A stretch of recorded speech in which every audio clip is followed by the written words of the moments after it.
The date for Starship's Flight 10 has finally been set, and it could already launch on Sunday, August 24th at 6:30 p.m. Central Time, which corresponds to 1:30 a.m. Central European Summer Time on August 25th. We'll stream the launch live here on Mars Chronicle, so mark your calendars and tune in for this milestone in the history of space travel. Let's dive right into the most exciting updates from Starbase, where SpaceX is pushing the boundaries of what's possible. And let's take a look at what awaits us for Starship's 10th flight. I'm Serwan and this is Mars Chronicle. Let's begin. After the dramatic loss of Starship during Flight 9 and the anomaly during the static fire of Ship 36 at the test facility, SpaceX has completed thorough investigations. During Flight 9, the booster lifted off successfully. All 33 Raptor engines burned at full power as planned, and the hot staging worked perfectly. I've made a separate video about hot staging, which is linked below. The booster performed the first deterministic flip, followed by the boost backburn. That basically means the booster didn't just get pushed off in a random direction from the upper stage before starting its return journey, but instead turned in a very specific direction. That saves fuel and thus increases the payload capacity. On the way back, it reached an angle of 17 degrees. A more aggressive entry angle than necessary to collect data.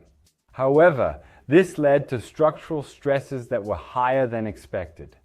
During the landing burn, 12 instead of the planned 13 inner engines ignited, but an energetic event at the rear led to the loss of telemetry at about 1 kilometer altitude. The booster in question, B-14, had already been used in the partially failed Flight 7. This also demonstrates and proves the reusability of the boosters. According to SpaceX, the probable cause was higher pressure on the structure than expected. The fuel lines in particular were especially affected by the experimental entry angle. That led to a leak, a mixture of methane and oxygen, and eventually to the explosion. For future wings, SpaceX is lowering the angle to generate less force and avoid structural damage. In the debris field, there were no signs of damage to marine life, and SpaceX is coordinating with the relevant authorities for recovery. The upper stage ignited all 6 Raptors and reached the planned speed. But sensors reported rising pressure in the cargo bay, which led to a loss of pressure in the main compartment. The ship managed to complete the ascent burn without significant problems, but skipped the payload deploy. That means the goal still hasn't been achieved since Flight 7. That was mainly due to valve problems and the incorrect alignment of the ship. After correction with reaction control system thrusters, the system automatically passivated and vented its remaining tank contents into the vacuum.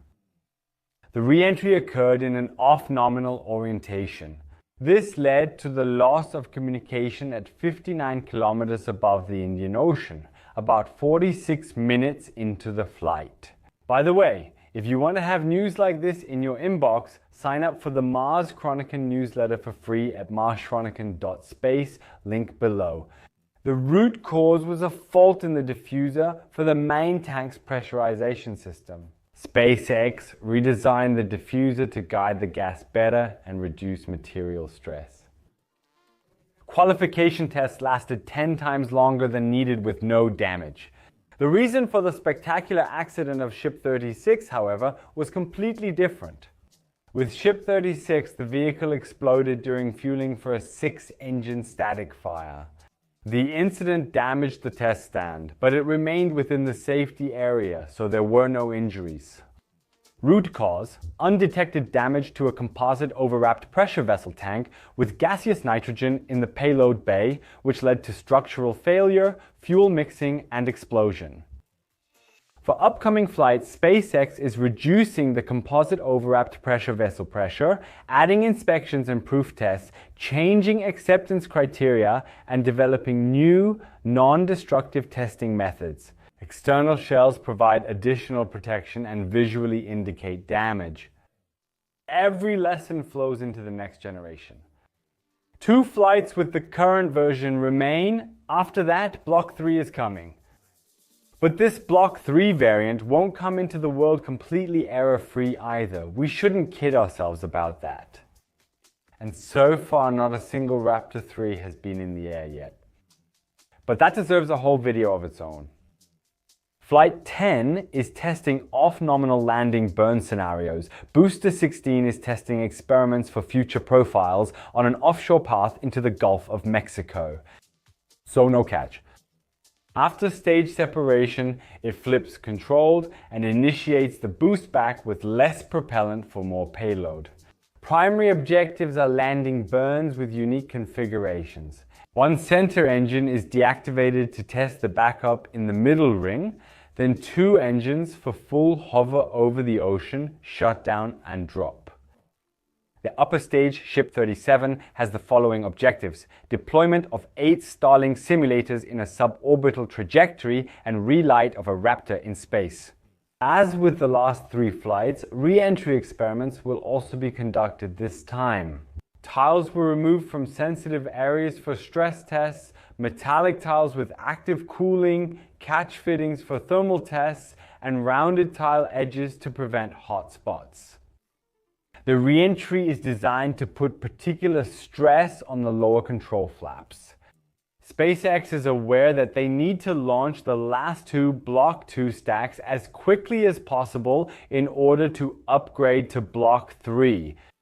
Of course, that also depends on the status of the infrastructure. The new generation is not compatible with Pad 1 and can only launch from the new Pad 2, but it has to be completed first. But the progress is impressive. Pad 2 is growing rapidly. The tower reached its full height months ago and the launch table is nearing completion. Ship 37 has already been tested twice, first with static fires, first with 1 engine, then with all 6. After that, spin primes followed, with the first attempt failing due to a lag. But that was fixed in a flash. The ship is almost completely covered with heat shield tiles, and only a few are still missing. Could those be the experimental variants that SpaceX has been wanting to test for a while? Write your thoughts about it in the comments. Work is in full swing at the Mises test facility. New electrical wiring is being installed and the tank farm is getting a fresh new building with a protective barrier. Meanwhile, Booster 13 is losing its engines, which are being removed one by one and transported to McGregor for inspection. The horizontal disassembly proves to be tricky as the engines tilt when the crane pulls them out. A clear indication of how precisely these giants have to be handled. Such steps advance reusability, but the complexity makes it clear that any mistake can become costly. And now, a very quick look at McGregor, where activity is buzzing. Several Raptor tests are being conducted daily, including the longest burns with 108 and 201 seconds on Raptor 3. 13 relights in a row to optimize ignition. That highlights the progress in reliability, ideal for long missions. But with such extreme tests, I wonder if these engines can withstand that in the long run without material fatigue setting in. SpaceX is actively building in Florida. Tower segments are being assembled, chopsticks are being prepared, and the launch mount is taking shape. The foundation for the Gigabay has been largely laid, and here you can see where the elevators will be later. Reinforcement steel is ready in the flame trench, and both halves of the wedge have been delivered. Is August 24 realistic, or will everything be delayed even further?